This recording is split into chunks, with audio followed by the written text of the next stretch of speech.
ایران اور پاکستان کے تعلقات کی 77ویں سالگرہ اور یوم پاکستان کے موقع پر آزادی ٹاور کو پاکستانی پرچم کے رنگ میں رنگ دیا گیا۔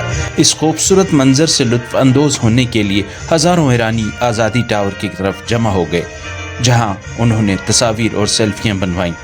آزادی ٹاور کو پاکستانی پرچم میں رنگنے کے موقع پر ایرانی عوام سمیت تہران میں تعینات پاکستانی سفیر محمد مدثر ٹیپو بھی موجود تھے۔